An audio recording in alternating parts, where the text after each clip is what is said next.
Kalau sudah 8,6%, sangat di bawah 9%, artinya kita ini sudah masuk kepada krisis fiskal. Bayangkan, tentara lari. Kemarin tuh lari katanya takut karena jumlahnya lebih banyak. Gimana kalau Di Ketapang ya, di Ketapang. Kelembat ya. Coba Anda bayangkan, beliau masih menjabat, seorang penjabat tidak percaya kepada menterinya, artinya tidak percaya kepada Prabowo. Dia lebih percaya kepada Jinping. Kita punya fiskal ini kan sudah turun terus nih, melemah terus ya. Jadi kita punya tax ratio nih tahun lalu itu 10%. Per September itu sudah menjadi 8,6%. Yang ideal berapa rasionya itu mestinya? Nah, pada tahun 2008 puncaknya Ya. kita mencapai 13,3%. Yes. Jadi bayangkan kalau turun 5% Ya. itu ekuivalen dengan 1.000 triliun saat ini. 1.000 triliun. 1.000 triliun. Yang kedua adalah penerimaan dari bukan pajak, PNBP, penerimaan negara bukan pajak. Itu puncaknya di tahun 2008 itu 19,8%. Sekarang ini cuman sekitar 10,5%. Bayangkan 9% itu 1.800 triliun. Artinya apa? Artinya kita punya mineral, kita punya sumber daya itu banyak diserahkan kepada non negara yang menikmati. Yang diomongin oleh Pak Kepada- Safri kemarin betul dong katanya 80% itu lari ke luar negeri, yang dapat cuma 20% gitu ya. Ya bocor gitu kan, Bocor ya? Bocor gitu. Nah di sini dibuatlah satu undang-undang yang memang mengakomodir itu, seolah-olah itu sah kan gitu.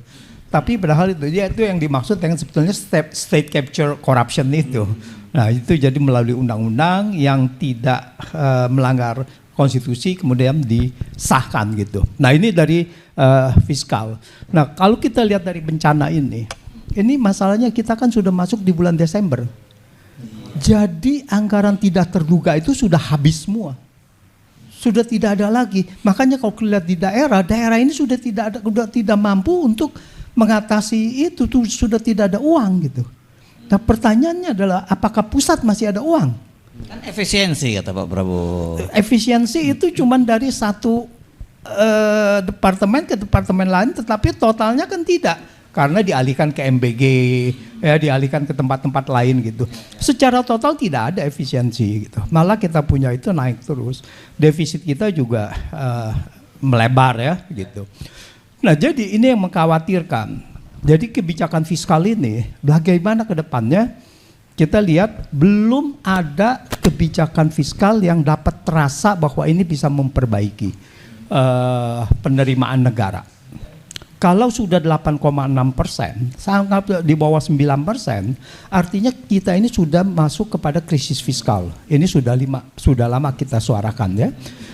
Krisis fiskal ini sudah terjadi dan sudah ada dampaknya, yaitu transfer ke daerah itu dikurangi.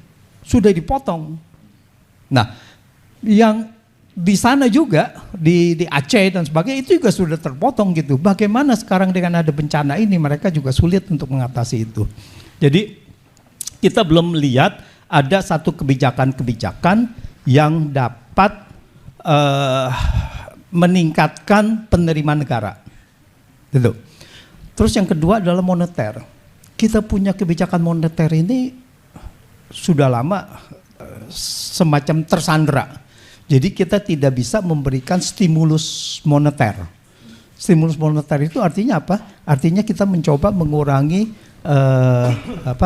suku bunga pinjaman, suku bunga BI. Ini tidak ada, tidak mampu dia. Karena kalau suku bunga BI dikurangin, maka suku bunga untuk utang negara itu juga turun dan nggak ada yang mau beli gitu. Nah, padahal kita sangat memerlukan aliran uang masuk melalui utang gitu. Jadi kita punya rupiah ini sudah tersandera atau sudah sangat tergantung dari utang luar negeri. Nah, makanya rupiah ini sekarang sudah 16.700 menuju 17.000. Ya, tahun depan pasti 17.500 menuju itu. Jadi setiap hari terus akan begitu. Dan akan terus turun 17.000, 18.000, setiap tahun akan turun terus gitu. Rupiah. Jadi kebijakan moneter kita tidak bisa untuk meningkatkan pertumbuhan ekonomi. Stimulus fiskal ruangnya juga sempit karena penerimaan negara semakin sulit. Jadi kita sulit untuk meningkatkan pertumbuhan ekonomi dari dua instrumen makro ini. Yang ketiga, ini kita tidak ada kebijakan koordinasi. Ini Kementerian Perekonomian ini mau ngapain? Jadi kita tidak lihat. Jadi misalkan Menteri Keuangan, dia bukannya dia masuk di fiskal, tetapi dia masuk di likuiditas. Ya, 200 triliun. Ya, dia masukkan 200 triliun untuk katanya untuk pertumbuhan ekonomi. Nah, ini pertanyaannya adalah ini ruang moneter, ruang likuiditas ini atau ruang fiskal. Nah, sekarang kita tidak lihat bahwa Menteri Perekonomiannya itu, Menko Perekonomian itu mampu untuk mengatasi itu semua. Jadi dia tidak bisa koordinasi kebijakan fiskal, tidak bisa koordinasi kebijakan moneter, tidak ada koordinasi untuk industri, untuk perdagangan dan sebagainya gitu. Ini ya harusnya Menteri Perekonomian ini tidak perlu lagi gitu. Mungkin dia sibuk dengan minyak goreng kali ya, atau gimana gitu. Nah itu, jadi kita tidak ada satu kebijakan yang bisa mengintegrasikan ini, bagaimana memberikan stimulus ekonomi, memperkuat fiskal, memperkuat moneter dan sebagainya. Dan yang terakhir adalah mengenai pertumbuhan ekonomi. Jadi pertumbuhan ekonomi itu saya ada grafiknya, ya. Jadi ada dua grafik saya menyandingkan dari 2005 sampai dengan 2024. Kita lihat 2005 dengan sampai dengan 2014 itu fluktuasinya begini tuh. Ya. Tapi begitu 2015, 14 sampai 2024 datar.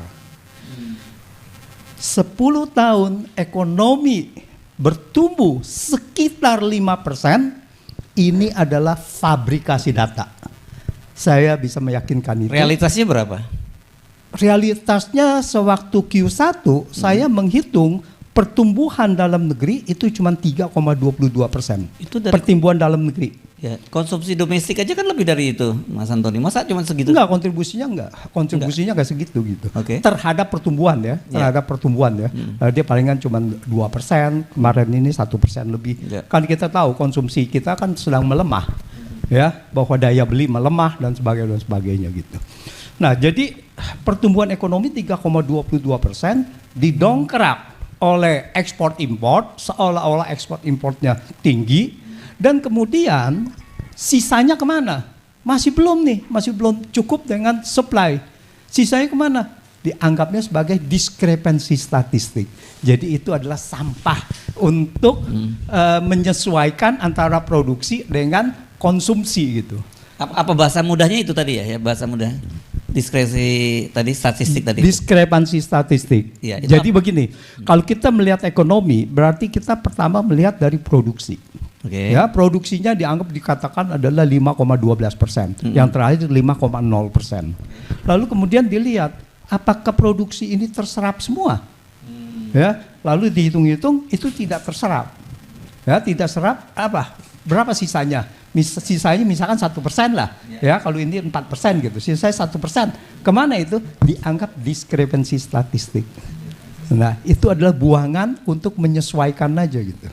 Nah tapi diskrepensi statistik ini dalam angka saja ya, dalam 1 tahun yang saya sebutkan, itu pada tahun 2022 diskrepensi statistiknya 1.171 triliun. Ya, di dalam angka nominal ya. Kita mau membandingkan dengan angka ini besar apa tidak sih? Dengan kita sandingkan dengan pengeluaran pemerintah. Pengeluaran pemerintah pada saat itu cuma 1.570 triliun. Bayangkan, jadi ini udah hampir tidak masuk di akal diskrepansi statistiknya ini gitu. 1.170 triliun dengan 1.570 triliun. Nah inilah, jadi kita lihat bahwa di sini ada fabrikasi data kalau menurut saya dari 2015 sampai 2024 dan juga ini berlanjut terus. Dan kalau kita sandingkan dengan angka Vietnam, ya mungkin nanti bisa dilihat itu. Jadi angka Vietnam itu begitu kita ngambil 4 tahun saja lah, 2016 sampai 2019 sebelum pandemi. Vietnam bisa begini, bisa ada 7%, 5%, 4% terus dia punya. Kita rata 5% per quarter, triwulanan. Ini hampir tidak mungkin dan banyak ekonom-ekonom yang memperhatikan data Indonesia. Ada ekonom yang dari Inggris, dia mengatakan kita tidak bisa percaya data Indonesia. Sampai dibilang begitu. Itu bahayanya apa itu kalau seperti itu situasinya? Ya bahayanya tentu saja bahwa investor nggak ada yang mau masuk. Ya dibilang data ini data fabrikasi gitu. Gimana investor bisa percaya data ini? Investor nggak mau masuk. Tapi kalau buat rakyat sendiri apa artinya angka-angka itu? Buat rakyat sendiri ya angka itu tidak ada artinya karena rakyat akan melihat berapa sebetulnya kemiskinan yang ada. Kan mereka merasakan berapa daya beli mereka. Apakah di sini PHK dan sebagainya masih banyak apa tidak gitu. Mereka cuma melihat dari real. Sekarang sudah tidak melihat lagi pertumbuhan dari itu kan pertumbuhan ekonomi. Kaitannya dengan penyerapan tenaga kerja kan? Ya. Dan kaitan itu. Jadi kalau begitu PHK banyak, daya beli turun, mereka juga mempertanyakan apa betul pertumbuhan ekonomi kita 5%. Seandainya betul, berarti yang menikmati 90% lebih 95% adalah mereka yang pengusaha-pengusaha besar itu, oligarki itu. Rakyat mendapatkan ampasnya. Demikian Bung Herzog. Yes, baik, terima kasih. Kita beri aplaus untuk Mas Herzog. Ini kok Anda lihat waktu ya, tadi lihat jam ya? Kok waktunya tepat betul? Oke, sekarang kita ke manusia merdeka dulu ya. Manusia merdeka kita minta untuk bicara soal kedaulatan. Itu paling semangat ya kalau bicara soal baca oligarki itu paling senang ya. Dia selalu hadir dan paling terdepan gitu ya. Silakan Bang Saidi dulu. Saya menyatakan bahwa sebenarnya saya biasanya bicara kayak India gitu, kesimpulan dulu baru menguraikan. Oh gitu ya. Jadi saatnya Presiden Prabowo kalau menyelamatkan negeri ini sudah melakukan operasi pengambilan kembali kedaulatan Indonesia. Maksudnya apa nih? Karena Joko Widodo 10 tahun terakhir akumulasi dari sekian lama, tapi Joko Widodo betul-betul sudah menyerahkan kedaulatan Indonesia kepada oligarki dan asing. Oke. Ada 5 kedaulatan yang sudah diserahkan oleh Joko Widodo. Satu adalah kedaulatan politik, itu sudah diserahkan kepada oligarki. Faktanya tidak ada partai politik pun bicara di saat rakyat menderita. Dan puncak penderitaan adalah banjir di Sumatera, tidak ada partai politik bicara. Karena yang merusak Sumatera adalah oligarki, temannya partai politik. Iya ya. Ya, enggak ada yang bicara ya partai politik ya. Oligarki Kecuali Mas Sumi yang bicara ya, Pak. Karena belum masuk. Oh iya, jangan ditambahin itu maksudnya. Nah, jadi memang tidak bisa dibantah bahwa oligarki sudah mengambil alih partai politik. Ya, tidak pernah kita mendengarkan kalau ada perampasan aset, ada penggusuran rakyat, partai politik diam. Saya kasih contoh, di PIK 2 tidak ada partai politik pun yang bicara.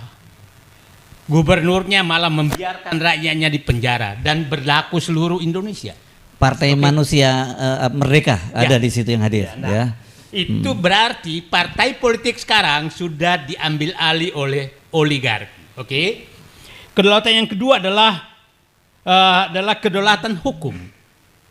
Ini juga sudah diserahkan oleh Joko Widodo kepada penegak hukum.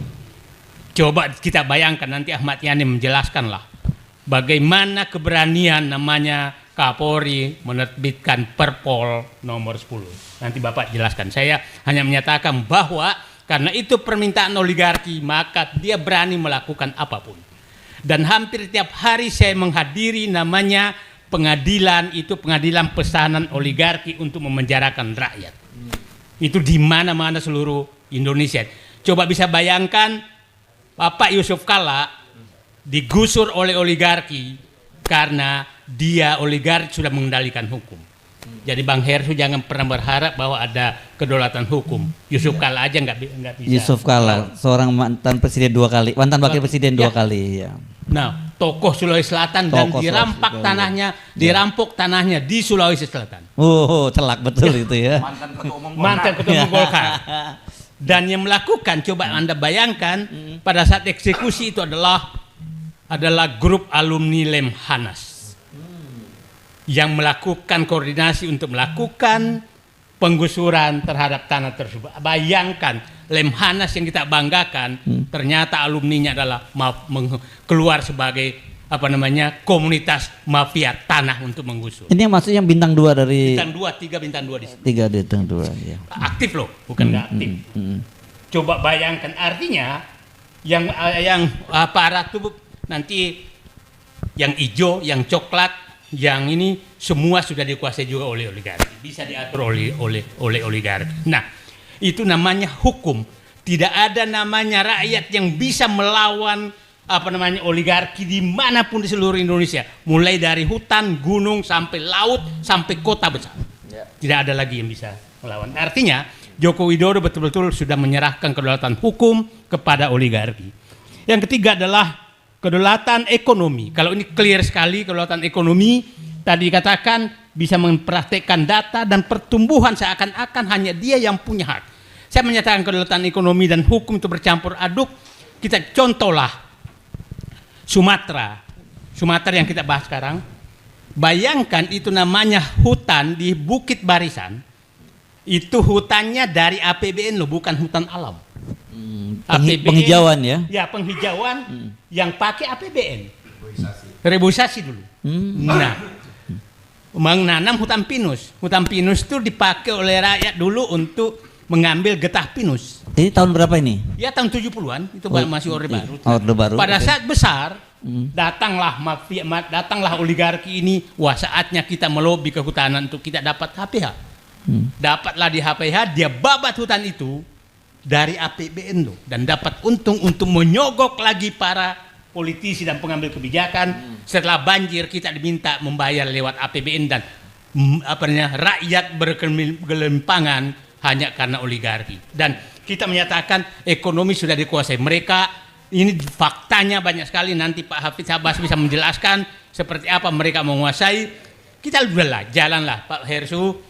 Kita ingat dulu Astra itu pabrik mobil dan pabrik motor, tapi sekarang kita menemukan Astral Land. Udah masuk di kota. Coba Bapak bayangkan Sampurna yang betul-betul pabrik rokok, dia dikasih HGU di mana-mana, setelah itu dia jual ke asing.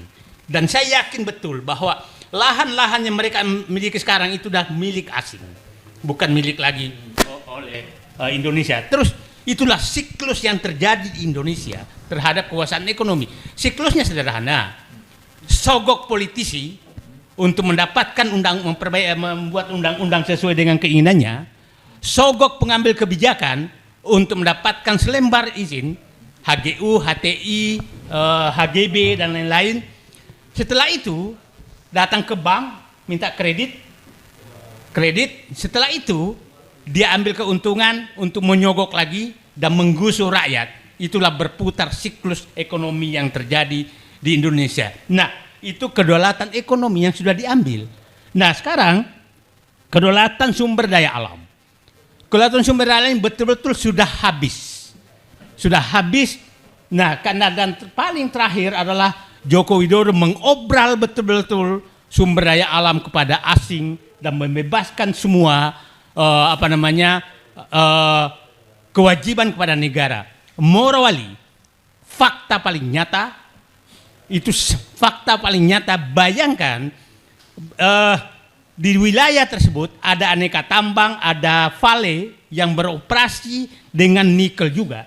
Tapi datang Cina yang di backup oleh bintang-bintang, Dan bintangnya pasti orang udah tahu semua. Dari pasukan khusus. Bintang gemintang. Nah, coba bayangkan dia dibebaskan dari pajak, dari cukai, dari segala-galanya, tenaga kerja asing, banknya mereka, sementara BUMN diwajibkan untuk melakukan itu. Nah, jadi kalau Pak Joko Widodo dulu mengeritik terus Freeport, Anda membuat lebih parah dari Freeport. Freeport tuh bayar pajak, bayar bea, tidak masukkan royalti, tidak masukkan tenaga kerja asing berlebih. Tapi para pendukung Jokowi seakan-akan Jokowi pahlawan. Dia menggunakan Freeport untuk menutupi perampokan sumber daya alam di seluruh Indonesia, mulai Marwali, kemudian kemarin di Ketapang. Bayangkan pasukan yang saya cukup sedih. Bayangkan tentara lari kemarin tuh, lari katanya takut karena jumlahnya lebih banyak. Gimana kualitas tentara di Ketapang ya, di Ketapang. Kalimantan ya. Dan hanya, nah gimana kualitas tentara seperti itu? Ya kalau perlu mati 15 orang, tapi nggak apa-apa. Nah, dia memilih karena jumlahnya banyak, maka kami mundur. Maksudnya mundur itu ada yang perintah mundur, ya kan? Nah, ini saya was-was sekali kalau tentara kita. Mohon maaf, Pak Jenderal Gatot Nurmantio, saya udah mulai takut di Indonesia ini karena ternyata tentara kita sudah lari kalau ada orang Cina datang, Pak. bawa senjata yang lebih rendah kualitasnya gitu. Nah, jadi bayangkan di Ketapang, saya nggak kebayang di Morowali, saya nggak kebayang di Wadabai, saya nggak kebayang di wilayah lain. Itu, nah jadi kedaulatan betul-betul sudah diambil di kedaulatan sumber daya alam, dan menurut saya itu sinyal yang dia kirim bahwa jangan coba ganggu kami akan melawan. Kami itu maksudnya bukan koalisi aksi menyelamatkan Indonesia, kami itu adalah nantinya Cina, jangan coba melawan walaupun negaramu, kami akan lawan. Kira-kira sudah begitu sinyal yang dia kirim. Saya takutnya nanti, kan kemarin beberapa hari lalu waktu Jenderal TNI Syafri Samsudin menyatakan ada republik dalam republik, ya kan? Musuh dalam selimut. Tahu-tahu muncul namanya seniornya Syafri Samsudin, yaitu Luhut Binsar Panjaitan, menyatakan saya sudah cek kepada asistennya Jinping itu adalah presiden Cina, bahwa tidak ada negara dalam negara di Morowali. Coba Anda bayangkan. Beliau masih menjabat, seorang penjabat tidak percaya kepada menterinya, artinya tidak percaya kepada Prabowo. Dia lebih percaya kepada Jinping daripada Presiden Prabowo yang menyatakan ada negara dalam negara. Nah, ini betapa masalah bangsa ini sangat rumit menurut saya. Karena kepercayaan terhadap presiden pun, orang yang masih menjabat di presiden tidak percaya kepada presidennya. Nah, Pak Prabowo harus sadar ini. Orang di sekitarnya udah nggak percaya ke presidennya, dia percaya kepada Jinping daripada kepada Prabowo. Nah, kedaulatan wilayah ini banyak sekali wilayah yang diserahkan oleh Joko Widodo menjadi wilayah-wilayah khusus. Kawasan industri itu adalah wilayah khusus yang nggak bisa disentuh. Nah, Joko Widodo dengan bangga sekali proyek strategis nasional, kawasan ekonomi terbatas, macam-macam yang dibikin, yang sebenarnya itu adalah membebaskan mereka semua dari kewajiban kepada negara. Bahkan ya coba bayangkanlah, Marwali saya 5 kali ke sana, memang susah sekali masuk. Gubernur, bupati nggak bisa masuk. Dan Anda bayangkan penyerahan ekonomi dari nikel saja kan ekspornya tuh 38 miliar dolar per tahun. 38 miliar dolar itu 500 triliun per tahun. Tapi yang tertinggal di Sulawesi Tengah, yang kira-kira mungkin 80% dari sana, kira-kira 400 triliun dari sana, hanya 200 miliar rupiah. 200 miliar rupiah yang tertinggal. Cuman berapa persen? Di provinsi. Cuman berapa persen tuh kalau? Ya. Nah, terus kita menyatakan ini bagus. Nah, itulah saya minta Pak Prabowo lakukan, kembalikan semua kedaulatan ini kembali ke negaramu. Di sinilah diuji nasionalisme, integritas Bapak Presiden Prabowo. Nah, disitulah kita menguji dia. Kalau masih setengah-setengah, ini karena Joko Widodo betul-betul sudah menyerahkan kedaulatan ini ke asing dan oligarki. Nah, jadi Pak Prabowo sekarang kami berharap Pak Syafri Samsudin jangan pernah gentar, karena kami tahu Bapak sedang diserang sekarang. Bapak diserang sekarang sebagai Panglima Perang mengembalikan kedaulatan Indonesia.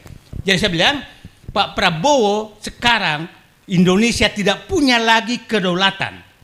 Kami akan bersama Bapak apabila Bapak memang ingin mengembalikan kedaulatan yang saya ulangi tadi, satu, kedaulatan politik, kedaulatan hukum, kedaulatan ekonomi, kedaulatan wilayah, dan kedaulatan sumber daya alam. Itu yang kami harapkan Bapak lakukan. Operasi sekarang, operasi Bapak harus menyatakan sekarang Indonesia dalam keadaan darurat, maka perlu operasi pengembalian kedaulatan Republik Indonesia. Oke, terima kasih. Jangan hanya ngomong-ngomong. Terima kasih. Assalamualaikum warahmatullahi wabarakatuh. Waalaikumsalam warahmatullahi wabarakatuh.